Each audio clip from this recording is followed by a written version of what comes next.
Boa noite, mestres, faixas pretas, professores, praticantes e admiradores de artes marciais. O pessoal tá chegando. Bem-vindos às 3 lives de como pensar como um samurai. O pessoal tá chegando. Vou esperar mais um pouquinho para que o pessoal que está participando do grupo VIP, 3 lives exclusivas para esse pessoal. Pablo está aqui com a gente, Taira.Vitor, Clériton, muito bem, muito boa noite, sejam todos muito bem-vindos. Eu estou muito feliz em estar falando com vocês hoje, ao vivo, e hoje eu vou esclarecer algumas coisas, alguns pontos bem interessantes para os amantes das artes marciais, sejam eles mestres, professores, praticantes e admiradores. Ok? O pessoal já está chegando. Eu estou dando uma acenada para todo mundo. Me desculpem se alguma eu não consegui acenar. Caetano Sensei está por aqui. Seja bem-vindo. Pablo Camargo, Marcelo Nobre, boa noite. Honra toda minha, Ana. Querida Ana Sensei está aqui com a gente. Esperar mais alguns minutos. Rodrigo, muito bem-vindo você, Rodrigo. Fica conosco aqui. O pessoal está chegando. Manuel, Taiti entrou. Boa noite, Manuel. Seja bem-vindo. O Tayar.Vitor. Que bom que você está lendo meu livro, Caminhando com o Tigre. Está gostando do livro? Tenha uma boa viagem com ele. Obrigado por prestigiar o meu escrito, a minha experiência, que eu vou falar um pouquinho dela hoje também. Sidney entrou, boa noite, Cídio. Rica Alves, boa noite.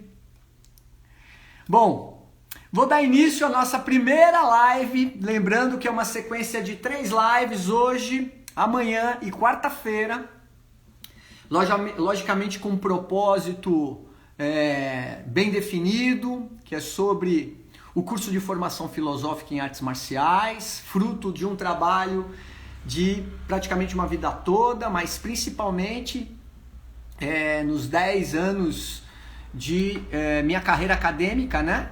Constituído como professor da Faculdade de Educação Física da FMU, na disciplina de artes marciais, lutas e combate, no bacharelado e na licenciatura.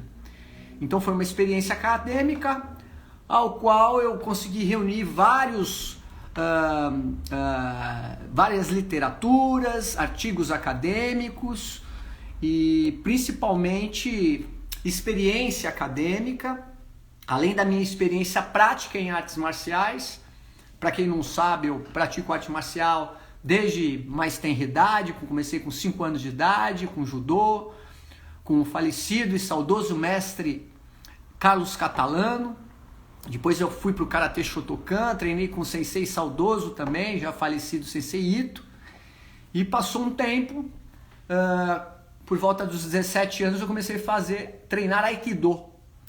E em 1995 eu conheci o grande mestre Masanao Eno, que foi um dos maiores mestres de Aikido que o Brasil já teve, que além de mestre em Aikido, ele era monge shintoísta. E todas essas experiências agregadas me fizeram com que, depois que eu fui desligado da FMU, em 2017, eu estava com um vasto material acadêmico e 2 grandes alunos meus que me ajudaram a configurar e a estruturar o curso para virar um curso online, que é o Rodrigo Sensei, faixa preta de Aikido, e a Ana Sensei, juntamente com seu esposo, também praticante de Aikido, faixa preta também, ambos faixas pretas, a Ana e o Vinícius, e me convenceram de estar falando para vocês num curso que ficou muito robusto. Mas sobre o conteúdo do curso, eu vou falar amanhã. Hoje a ideia, o propósito de falar com vocês hoje desta live é falar um pouco do porquê e quais os caminhos que eu segui para chegar num assunto de natureza científica, de natureza humana e, acima de tudo, de uma natureza de abertura total para um conhecimento que tem a sua origem lá nos primórdios da humanidade. Né? Então, quando a gente fala de arte marcial ou de artes marciais, nós estamos falando de uma experiência profunda da humanidade ao longo da sua experiência e da sua natureza mais fundamental, adaptativa ao longo dos séculos, dos milênios. E eu, como sempre fui uma pessoa muito curiosa, né, principalmente com mais ênfase, fui mais curioso depois que eu me formei em educação física, fui estudar educação física, e eu consegui, como mérito de formação, ganhar dos meus professores uma viagem para o Japão, isso em 1995. E a partir dali, eu comecei a entender e ter vontade de estudar o que é aquela ideia que até então eu desconhecia, mas me trouxe alguns insights, alguns estalos daquilo que eu estava praticando, que naquela época era o Aikido, né? Eu fui para o Japão a primeira vez em 1995 para me graduar de Shodan, faixa preta de Aikido. Foi quando eu conheci o mestre Masanao Endo. E quando eu cheguei no País do Sol Nascente, né, para quem lê o meu livro vai acompanhar toda a narrativa, eu tive um assombro, na verdade, que tudo aquilo que eu pensava que era arte marcial, que eu achava que praticava, criou dentro de mim um grande paradoxo, né? De uma coisa que eu experimentei aqui no Brasil, desde a minha tenridade, mas quando eu cheguei no Japão, eu vi que a realidade, tanto do ethos, do comportamento daquela cultura dos japoneses, dentro do espaço de treino, dentro do tatame, dentro do dojo, fiquei hospedado na casa do monge, né, do mestre, e todos os dias eu tinha aula dentro do dojo. Iniciar na pele, assim, na pele. Voltou? Cortou, mas já voltou. Retomando, eu tive na pele, nos ouvidos, né? O que me atravessou lá a todo momento era essa experiência metafísica que estava além da prática. Então eu tive uma vivência até então exclusivamente prática. Eu ouvia alguns assuntos dos meus professores, até mesmo porque na ritualização inicial do Aikido a gente tem toda uma atitude de introversão. Então a gente cumprimenta, deixa os chinelos do lado de fora, tem toda uma etiqueta que a gente tem que obedecer, não é isso? Nós entramos no tatame, ficamos de joelhos de frente para o Kamidana, que é um altarzinho, né, que tem, e fazemos todo um ritual. Até então eu sabia que era um ritual que vinha do shintoísmo, mas eu não entendia o significado daquilo. Aquilo eu fazia como uma coisa automática. E eu percebia que todos os meus colegas de treino, mesmo em outras práticas que eu fiz no karatê, no judô, tinham a mesma coisa e a gente não entendia muito bem o que era aquilo, o que significava. E quando eu fui para o Japão, eu comecei a mergulhar nisso e entender o porquê daqueles movimentos, daqueles gestos, né, muito próximos ao aspecto religioso, começaram a fazer sentido para mim. Eu senti que aquilo tinha um objetivo fundamental e que nunca ninguém tinha me explicado. E eu tive a sorte de ter essas explicações do mestre Masanao Endo, que simplesmente era um mestre de Aikido e monge shintoísta. Então vocês podem imaginar aí o que foi para mim essa experiência, né? Muito rica. E como eu disse, né, a minha formação acadêmica foi na área da educação física. Depois eu desenvolvi, né, eu fui desenvolvendo um pouco mais de como eu fiz a minha primeira pós-graduação em Hatha Yoga, na própria FMU, e depois eu percebi que a minha prática já tinha ido para o Japão 2 vezes, 95 e 97, eu comecei a perceber que minha prática estava indo para um lado de buscar conhecimento a fim de ampliar o meu entendimento a respeito, não só daquilo que eu já estava percebendo enquanto manifestação metafísica da prática que eu estava fazendo, mas que era comum a todas as artes marciais, principalmente essas artes marciais tradicionais, aquelas que mantiveram ao longo da história um comportamento muito fiel às tradições, né? Por exemplo, em 99 eu comecei a praticar jiu-jitsu, né? E obviamente para mim foi um estranhamento nessa condição de entender que lá não tinha absolutamente nada, era uma total informalidade, né? No que diz respeito à entrada no tatame, né? A cumprimentar o parceiro, a gente batia a mão no outro. Então eu vivi esse paradoxo. Eu sempre gostei de luta, né? Sempre gostei de luta agarrada também. Então quando eu entrei para o jiu-jitsu, tive meu primeiro professor, o Aloysio Costa Filho, e depois eu fui treinar com o mestre Flávio Bering, me formei faixa preta pela Escola Bering, mas tinha esse paradoxo. Por um lado, o Aikido, né, tinha toda a ritualística, toda a tradição, e o jiu-jitsu não tinha absolutamente nada sobre isso. Então, mas eu sabia que em algum momento as coisas se encontravam. Enquanto no Aikido a coisa era explícito, no jiu-jitsu era implícito, né? Não que não existia, mas era implícito em algum momento, né?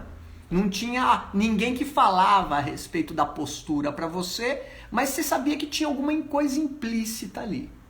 E esse paradoxo me fez entender que eu tinha que estudar isso daí. Eu tinha que sentar a bunda na cadeira, né? Com todo o material acadêmico que eu tinha. Naquela época eu ainda era professor da FMU, e eu comecei junto com os alunos, com os discentes, com os alunos que eu formei na Faculdade de Educação Física, pesquisar profundamente o que desde a história dos primórdios das artes marciais até a sua transformação nas modalidades contemporâneas que a gente encontra hoje, né? E eu fiquei com um material muito vasto, muito robusto disso tudo. A primeira ideia que nós perguntamos, e que eu recebo muitas perguntas aqui pelo canal do Instagram, do YouTube, do meu site, enfim, qual é a grande diferença entre uma arte marcial e uma luta, né? E a primeira definição que nós podemos estar pensando e até pesquisando, né? Se pegar vários vídeos, se pegar Peter Pan, que foi um grande pesquisador, se você pegar outros autores que trabalham com a pesquisa da cultura oriental, da cultura marcial, e outros autores clássicos, por exemplo, se você for pegar publicações da arte da guerra de Sun Tzu, fazer um comparativo com Maquiavel e outras referências, você vai ter um entendimento que a arte marcial ela já possui duas estruturas, né, ou duas palavras que já vão dar uma certa ideia. A primeira, marcial, que a gente pode traduzir como alguma coisa que também transcende e que vem lá dos primórdios. Então o termo marcial vem lá do grego, né? Muitos de vocês já sabem, e que faz uma alusão ao deus da guerra, certo? Que no caso dos gregos é o deus Ares, e para os romanos é o deus Marte. Certo? Então, marcial, dentro do nosso conceito ocidental, vem de uma ideia metafísica, porque a mitologia era a ciência dos povos antigos, era a forma que eles tinham de interpretar a natureza, de interpretar as manifestações metafísicas. Quando eu digo metafísica, aquilo que eles não compreendem, e não compreendem naquilo que eles enxergam externamente e naquilo que eles sentem internamente. É por isso que a mitologia, principalmente a mitologia antiga, né? Quando a gente fala de mitologia, obviamente a gente está fazendo alusão ao passado, né? Dos povos que tinham uma identidade com a natureza, uma observação diferente da observação que a gente entende como uma observação acadêmica, né? Como método científico, desculpa. Então eles tinham a partir do próprio pensamento, daquilo que eles interpretavam que era a natureza e todas as suas manifestações metafísicas. E com o termo marcial foi isso, né? Marcial sugeria para o pensador antigo uma natureza belicosa, uma natureza que se impunha e era baseada numa agressividade, que poderia inclusive, né, ser transformada num ato extremamente violento, que causava morte e destruição. Então, para vocês terem uma ideia, pegando a mitologia ocidental, né, Marte era um deus que não era muito bem quisto lá em Roma, não, pelos romanos, né? Eles faziam lá as homenagens, as oferendas para Marte, mas ninguém gostava muito de se identificar com ele, porque ele era um deus extremamente violento, né? E adorava sangue. Ele era uma pessoa corrupta, ele era uma pessoa dissimulada, né? Sedutora, mas extremamente violenta, sanguinária. Ares já tinha essa natureza, porém tinha uma natureza, ele era um pouco mais legalzinho, vamos dizer assim, né, para os gregos, mas mesmo assim tinha essa natureza, né, que impunha uma certa agressividade. E se nós formos pensar, analisar esse termo marcial, esse primeiro termo, né, nós vamos entender, estudar um pouquinho de mitologia, que nada mais ou que nada mais são os deuses que criação do próprio momento histórico daquele povo em específico, né? Então eles criaram os deuses, foi uma criação através da criatividade que foi manifestada através de histórias. Olha a arte chegando aí, né? Então essas histórias mirabolantes, essas histórias assombrosas, essas histórias de conflito, nada mais são que as histórias aos quais aquele povo, ou aquelas pessoas, ou aquele grupo, ou aquela pessoa em específico, que foi o autor ou autores daquela maravilha literária que são, são as histórias da mitologia, escreveram ou expressaram a partir de uma angústia interna. Olha que coisa legal, né?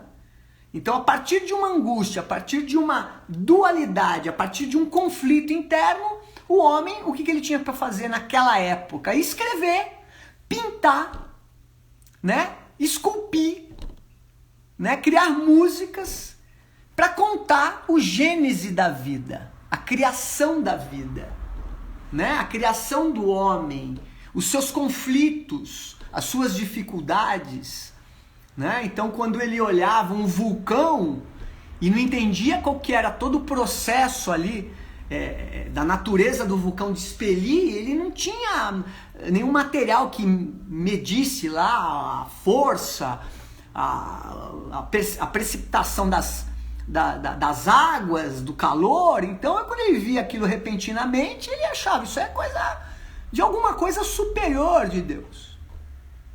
E ele começou a escrever, começou a experimentar essas sensações de uma maneira para deixar um registro. né? Então, quando a gente fala do termo marcial, quando a gente está falando marcial, estamos falando de uma natureza humana. Nós estamos falando de uma natureza ao qual a humanidade viveu, vive e viverá. Até quando o planeta explodir, se um dia acontecer, né? Provavelmente vai acontecer alguns milhares de anos, né? Nós não vamos ser planeta eterno. Mas enquanto humanidade, a marcialidade é uma experiência humana, que é a condição que nós temos de sobreviver, de defendermos de tudo aquilo que vai contra a vida, não é? Então, por isso que as pessoas falam, pô, eu vou fazer uma arte marcial, vou me matricular numa academia, porque eu tenho medo da violência, então eu quero me preparar, porque se tiver alguma coisa, ok, você vai fazer uma arte marcial para fazer a defesa pessoal, por exemplo, né? Quer dizer, o primeiro chamado é um chamado psíquico, percebem? É um chamado mental, é de uma angústia que você tem de sofrer violência do lado de fora, correto?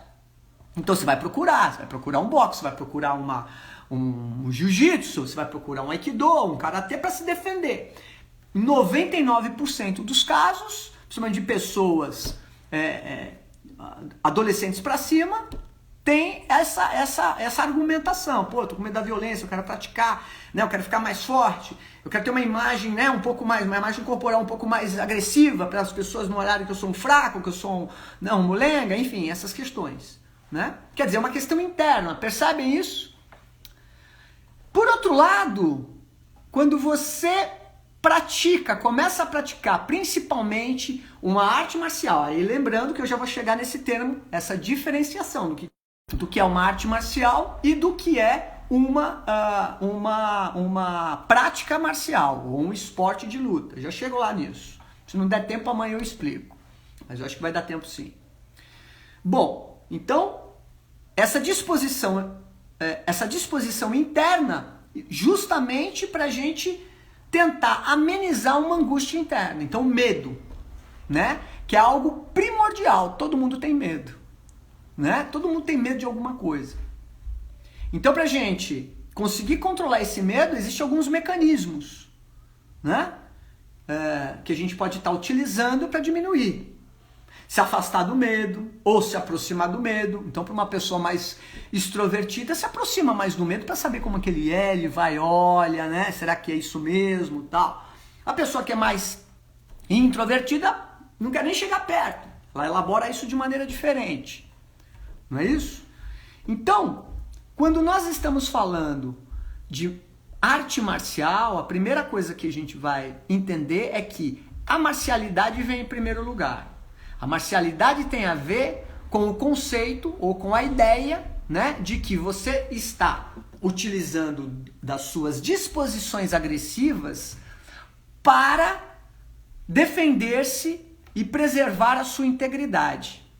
E quando eu falo integridade, é integridade mesmo, não é só integridade moral, intelectual, sexual, física, enfim. É integral, tá? Quando eu estou falando desse termo é integral. É o homem como um holos, o homem como uma totalidade, essa é a ideia. A arte marcial não é mais uma coisa que vai se diferenciar dos esportes. Não é uma coisa que vai atingir ou vai desenvolver um aspecto só.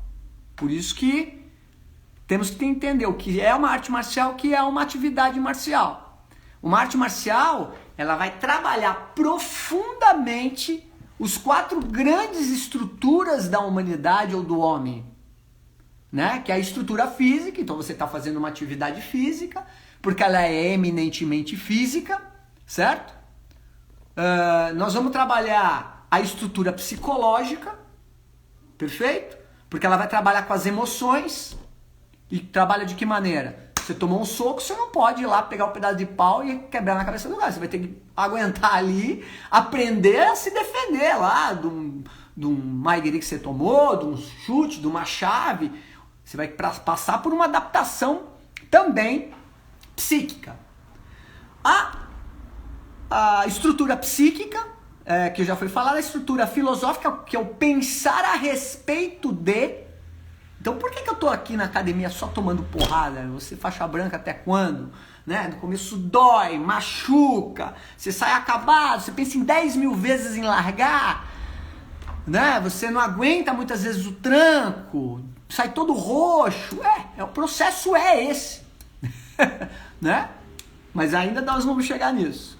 E por fim, o processo ou a estrutura metafísica, que a gente costuma falar que é a parte da espiritualidade, que contém nas artes marciais tradicionais, certo? E que hoje poucos lugares tradicionais ainda mantêm isso. Ficam só ali naquela questão física, fala alguma coisa a parte psíquica, que normalmente a gente não tem consciência disso. E filosófica a gente vai fazendo alusão, porque o fulano tal falou isso, mas tem lá uma cartilha de 1917 que fala isso. Quer dizer, mas estudar mesmo ninguém faz. Essa que é a grande diferença, né?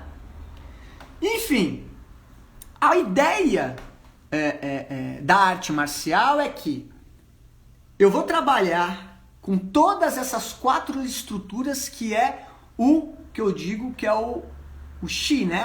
Os 4 pontos cardeais do humano, que é o norte, sul, leste e oeste, né? Como Morihei Ueshiba fez um dos seus últimos kanjis, né? Que é o símbolo de várias culturas, como suástica, como a cruz, né? Como o Ju, que é a totalidade. A arte marcial, ela tem em si a capacidade de trabalhar com a totalidade humana. E quando eu falo em totalidade humana, a gente não tô falando porque o Marcelo Sensei está falando, não tem nada a ver isso. É porque eu pesquisei esse negócio, né? Eu fui atrás do conhecimento. Eu vivi na pele o que é esse aspecto transcendente das artes marciais, né? E eu tive um privilégio disso. E como eu tive esse privilégio, eu falei, por que eu vou guardar isso para mim? Né? Qual o ganho que eu tenho? Ou falar só para os pro meu grupinho, meus alunos, né? De uma grandiosidade que é isso. Foi aí justamente nesse ponto que os meus alunos, como eu já citei no começo da live, aliás, essa live vai ficar gravada, então depois se vocês quiserem retomar, fiquem à vontade, tá bom? Aliás, foi esse a função principal e a ideia principal de eu fazer esse curso, elaborar esse curso exclusivamente online, para facilitar, inclusive, a dissipação do conhecimento. Eu tenho que dissipar isso aí, tudo que eu tenho, né? Porque é um material muito rico, certo? E principalmente para fazer o meu papel como professor, né? Que é a minha função, de dar consciência às pessoas. E aí quando eu falo as pessoas, são todos aqueles que veem na arte marcial um material riquíssimo de desenvolvimento humano. Porque é esse o grande objetivo das artes marciais.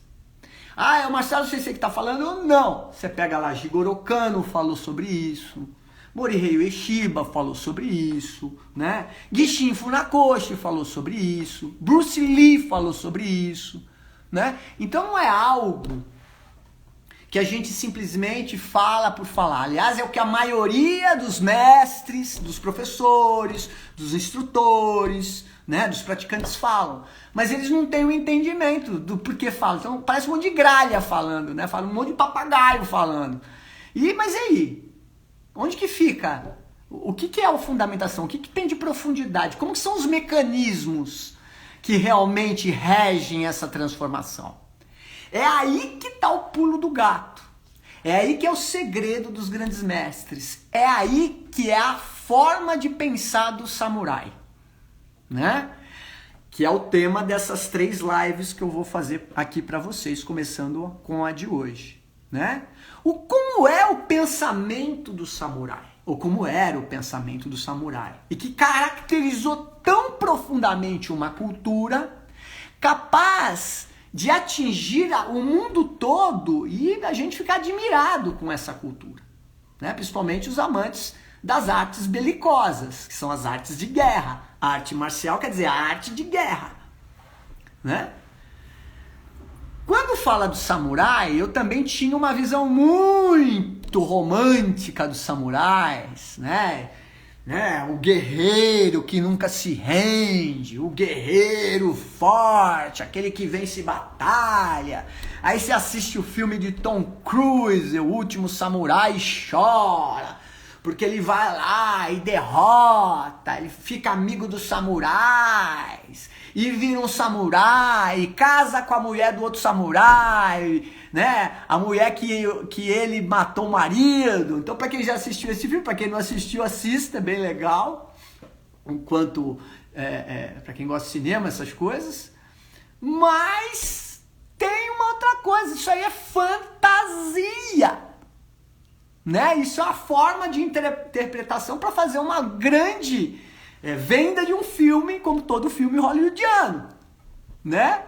Aliás, é muito bacana, né, esse assunto, porque eu falo, inclusive, no curso, porque a gente precisa desmistificar o que é arte marcial e quem são essas imagens, ou quem são esses personagens que foi criado ao longo do tempo, e que se você for pesquisar profundamente, por exemplo, quem eram os samurais, vocês vão cair de boca aberta. E aí tem o nego que põe essa tatuagem do samurai, achando que eles eram... Não, né? Tenho vários livros, e eu cito as bibliografias no curso, né? Porque tem que ter fundamentação, né? Mais uma vez, não é o sensei Marcelo Silva que está falando, são os livros, as publicações, as pesquisas, né? Que vem desde a antropologia, vem da sociologia, vem da história, e que diz que o samurai nada mais era, né, de uma pessoa que tinha lá um caráter de recebia um título, muitos deles, ou outros já recebiam por tabela, porque a família já tinha uma tradição, e eles não tinham outra opção a não ser seguir um daimyo, um senhor feudal, um bambambam, um senhor de terras, mais ou menos assim, né? Então, a grosso modo, eles eram uns capanga, né, que faziam tudo o que o mestre, né, exigia deles, né, inclusive matar. Aliás, principalmente matar caso as terras dos daimyos fossem tivesse alguma tentativa de invasão, né? E se criou um ethos cultural no Japão que até hoje a gente respira. Quem foi para o Japão aqui, pode perceber, ou quem foi pode confirmar aqui, que existe no ar uma identidade dessa nação com essa figura arquetípica, vamos dizer assim, né? uma figura que atravessa a todos nós, né? Porque o samurai no Japão, mas nós tivemos os guerreiros medievais, nós tivemos os vikings em outras culturas, nós tivemos os terracotas na China, né? Vários que têm a mesma disposição, essa mesma marcialidade. Mas vamos pesquisar a respeito do que é um guerreiro, o que representa esse arquétipo dentro de cada um de nós, né?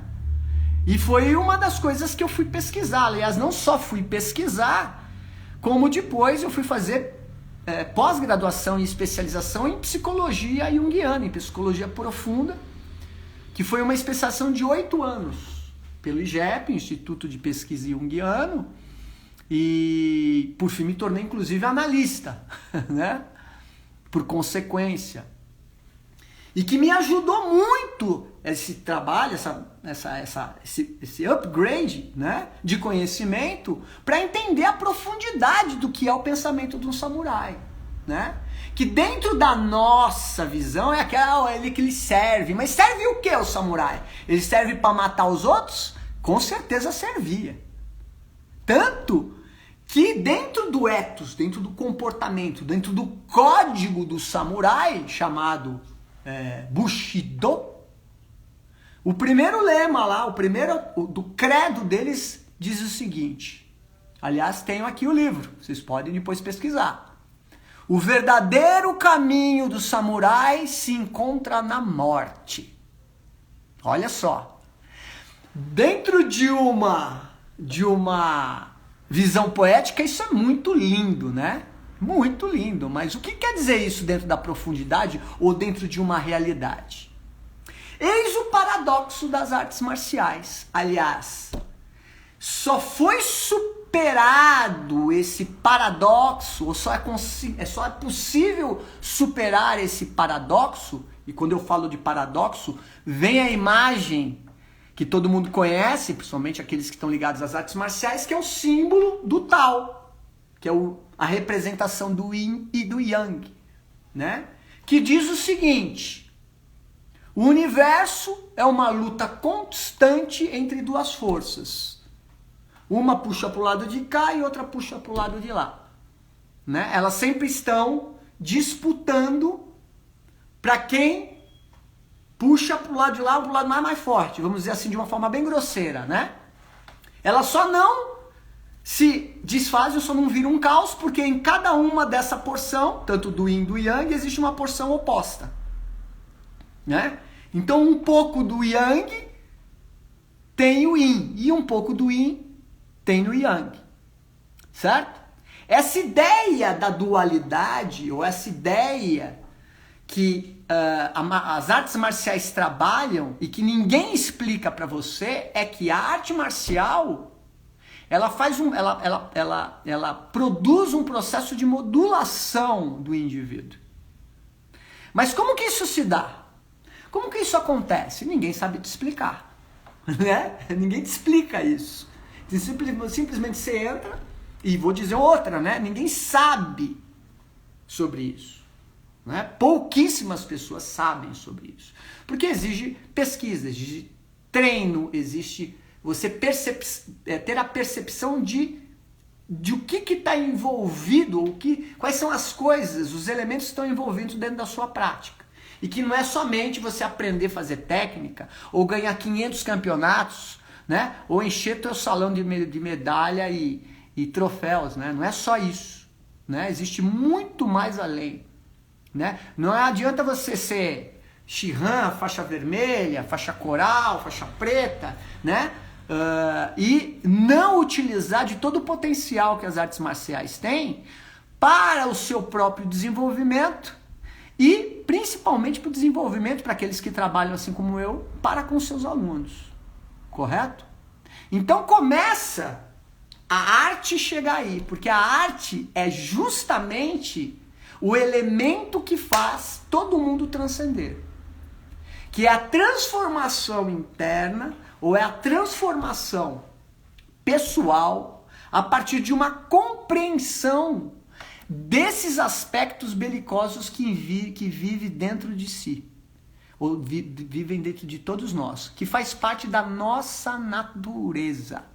Então aquele que diz, não, mas eu detesto violência, né? Não, que eu não vou ser, nossa, eu detesto agressividade, vai mexer com ele, vai mexer em uma coisa que é fundamental com ele, para ver o que acontece.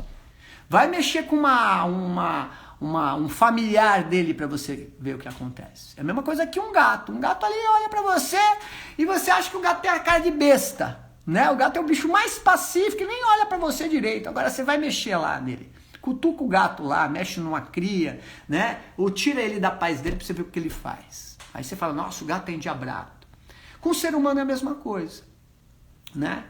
E toda a história marcial, toda a marcialidade desenvolvida ao longo da história da humanidade passa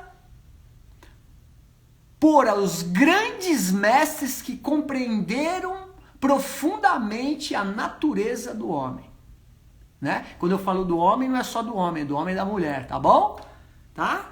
É do homem e da mulher, da humanidade como um todo, como indivíduo, né? Então todo mestre passou pelo crivo do treinamento duro, da dúvida, da dor, da perda, da derrota, né? Do sofrimento, do sentimento de inferioridade. Todos os mestres passaram por isso, né? Então, esqueçam daqueles que, não, porque eu não sei que é mentira. Aliás, eu convido vocês a assistirem uma entrevista do Rickson Gracie, grande Rickson Gracie, mestre Rickson Gracie, que alguns aqui conhecem, talvez a maioria, quando ele fala, uma das últimas entrevistas dele, quando ele fala da perda do filho. E você nota, né, no semblante, na voz embargada, o que foi a grande derrota da vida dele. E eu acho que é uma derrota na vida de qualquer pessoa, né? Perder um filho, inimaginável uma coisa dessa, né? E ali ele reconhece aí a arte marcial. É isso que é a beleza da arte marcial.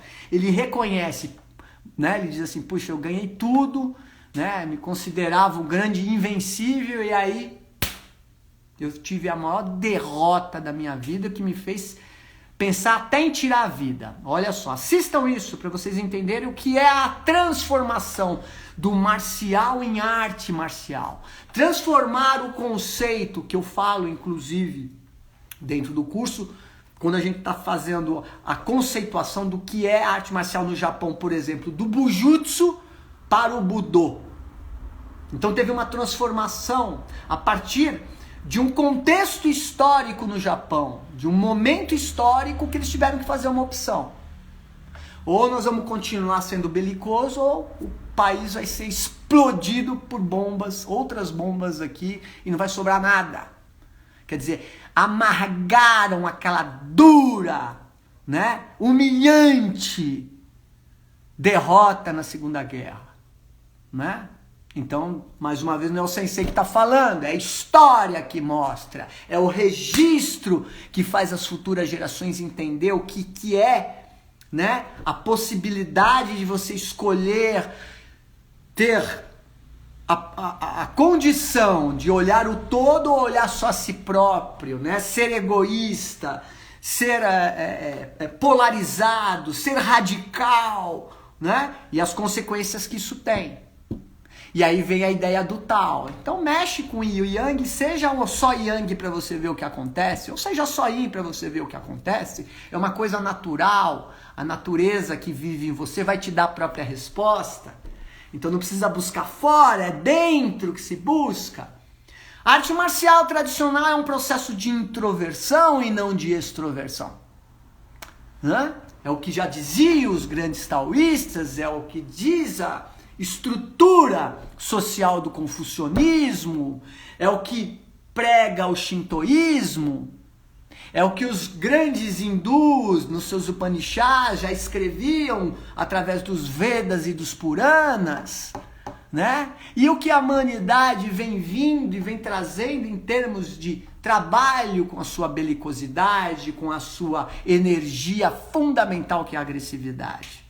Essa relação com o mundo, com o outro, né? Com as questões materiais, né? Alguma pessoa aqui, algum dos assistidos aqui falaram o que eu tenho a respeito, trata de alguma coisa relacionada ao coaching? Absolutamente, né? Nada contra o trabalho dos coaches, em alguns casos são fundamentais, mas deve-se lembrar que quando se trata de um caminho marcial, ou Budô em japonês, ou Wushu em chinês, certo? É uma trajetória, é um processo longo, é um processo contínuo, é um processo doloroso, é um processo profundo, né? É um processo intenso, certo? Não é um processo que simplesmente você vai lá, põe teu kimono, ganha a faixa e tá tudo bem. Fujam desses locais, né? Fujam desses professores incompetentes que não têm conhecimento, que causam mais mal do que bem, né? Por isso a importância, né, do estudo. E esse grupo, em especial esse grupo VIP, fundamentalmente foi pensado, porque obviamente nós estamos passando um ano de muita dificuldade, né? Eu acho que a nossa geração, né? Quando eu digo a nossa geração, é essa geração que estamos aqui, estamos passando uma grande guerra, né? Um grande conflito, onde as energias, vamos dizer assim, ou as intenções, ou os comportamentos, mais claramente falando, estão todos polarizados, né? A turma do lado de lá com a turma do lado de cá, a turma do lado de lá tem razão, essa aqui também tem, né? E ninguém se entende muito, né?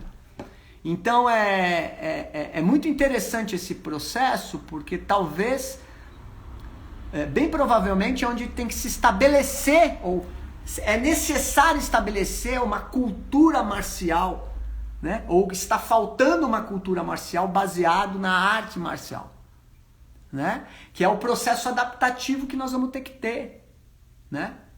Eu, por exemplo, eu sempre falo, né, nós tivemos algumas aulas, algumas lives aqui, né? Como tá difícil as academias, as empresas, muita gente perdeu emprego. Eu vindo para agora para fazer essa live para vocês, a quantidade de pessoas, de famílias estão morando na rua, né? Como resolver essa questão?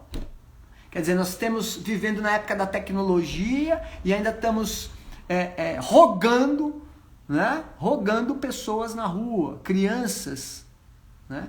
Como um samurai agiria aí, já que a gente faz tanta alusão? Como um samurai pensaria sobre isso, né? É uma reflexão que a gente tem que ter, né?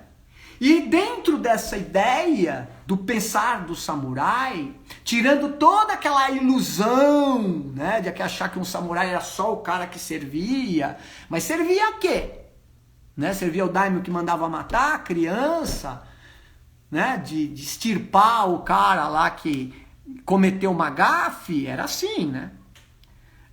Mas o que tem além disso, né? É só isso? Samurai então era uma pessoa ruim? Não. Qual que era o outro lado bom? Que eu acho que a arte marcial tentou construir esse ethos, construir essa ideia a partir dessas características dúbias. Se por um lado ele era uma pessoa que tinha uma agressividade pronta para matar, por outro lado ele tinha uma agressividade que continha essa própria agressividade para exercer a resiliência, né?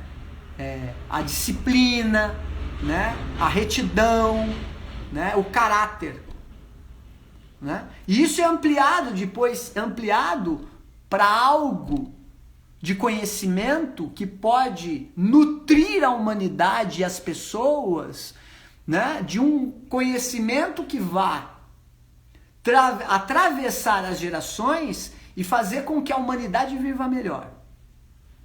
Certo?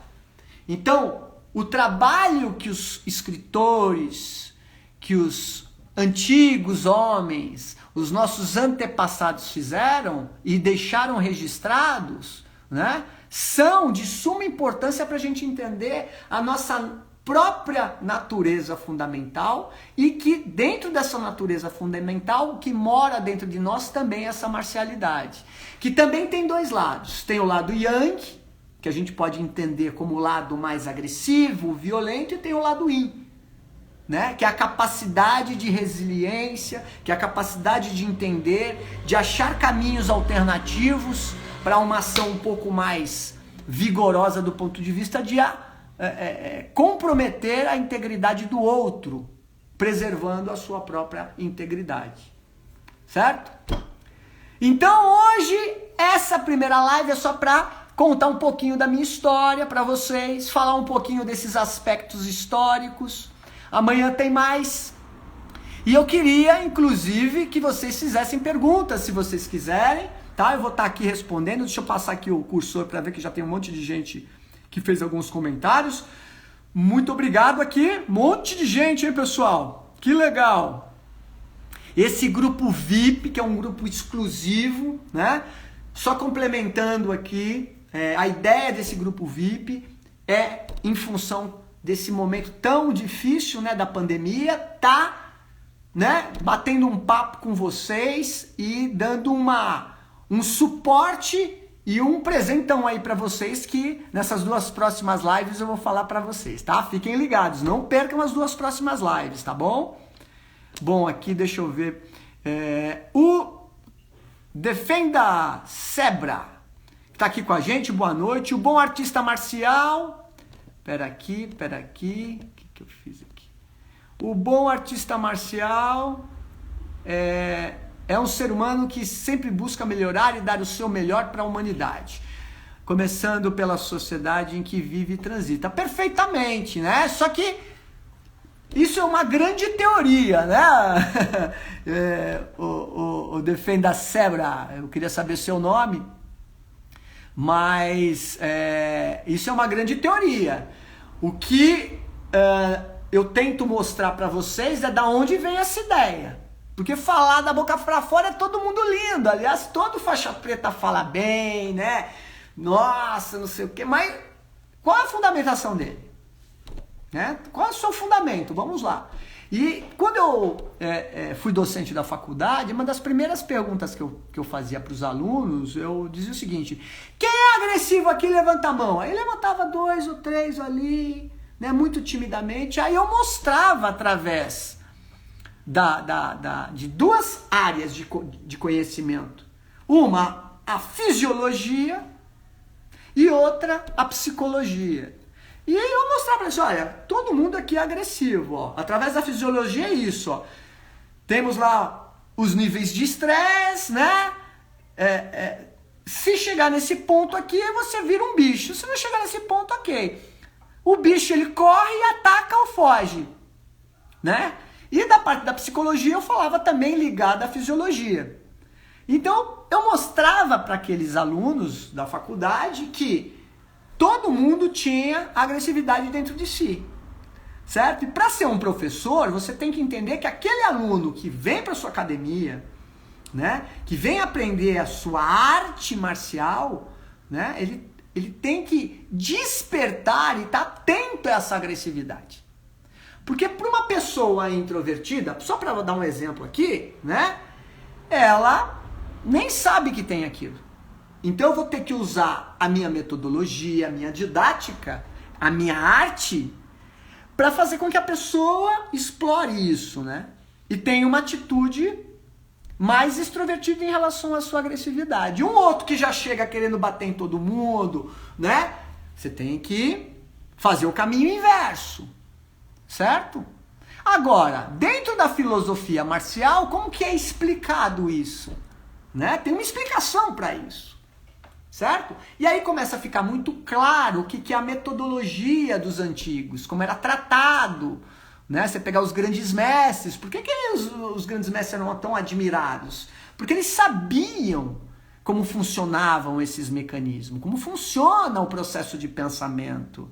E para entender o processo de pensamento, como se cria o processo de pensamento, você tem que ir lá atrás, você tem que ir lá na mitologia. Né? A gente fala de arte marcial, tem a ver com guerra. Antes da guerra teve o quê? Né? Ninguém sabe. Mas tem um processo antes no desenvolvimento da humanidade chamado máquina de guerra, que não tem absolutamente nada a ver com guerra. Mas existe uma máquina de guerra. E que eu explico detalhadamente qual a diferença de um e para outro e por que houve esse salto quântico. Por que houve essa manifestação. Né? Isso que é legal. Tá bom? Deixa eu passar aqui, ó.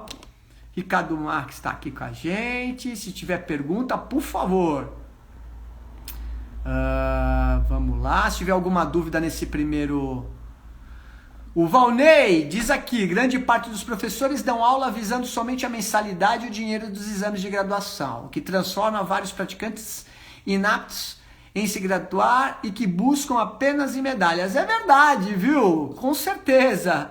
Com certeza, viu, Valnei? Muito obrigado pelo seu comentário, que é justamente o que eu explico, né? Que é, na verdade, essa transformação da arte marcial, daquela tradição, para um processo de contemporaneidade, né? De um processo de ocidentalização, né? Num troca cultural, mas tudo aí é para amanhã. Amanhã eu vou entrar um pouquinho mais nisso aí.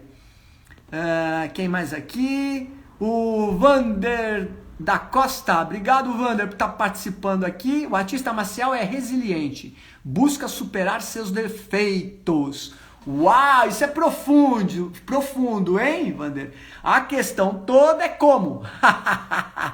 Como fazer isso? Como que são os mecanismos dentro de uma aula? Como que é que a filosofia atinge isso? É, meu amigo, é difícil, mas estamos lá, tenho muita coisa para aprender, eu ensino isso para vocês. Muito obrigado aqui. Mais alguém? Vamos lá, vamos lá. Defenda Sebra me fez uma pergunta. Você já esteve em Iwama treinando Aikido? Não tive em Iwama, eu tive em Shizuoka, eu tive em Chiba, eu tive em Tóquio. Mas eu tenho um grande amigo meu, um grande parceiro de treino aqui, chamado José Silva, e também o Carlos Nogueira Sensei, que são alunos diretos de Iwama, tá bom? Pessoas magníficas. Bom, Hermes, muito obrigado, Hermes, por estar participando, é uma honra, muito interessante no tema da modulação do espírito do indivíduo. Venho da capoeira, Santa Capoeira! Opa, voltei, respondendo ao Hermes aqui, minha família toda é da capoeira, eu mesmo joguei capoeira desde bebê, tamo junto, meu amigo.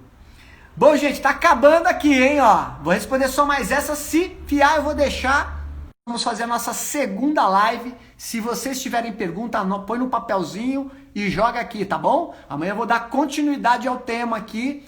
Hoje eu contei um pouquinho da história, de alguns aspectos. Amanhã nós vamos continuar com a live, tá bom? Ok? Hermes, amanhã eu te respondo isso. Você acha que a capoeira tem tanto potencial quanto as artes marciais japonesas? Com certeza eu te explico isso amanhã. Tá bom, queridos? Gente, muito obrigado pela presença de vocês. Eu vou deixar essa live gravada. Eu espero que vocês tenham gostado desse primeiro contato. Lembrando que isso aqui é um grupo VIP. Eu vou explicar depois detalhadamente o porquê vocês foram escolhidos, né? O porquê vocês estão tendo essa grande oportunidade. E amanhã a gente se encontra. Tá bom? Amanhã tamo junto de novo. Vai ficar com gostinho, hein? Mas amanhã tamo junto. Eu quero agradecer profundamente a presença de todos. Um grande abraço. Arigatou gozaimashita.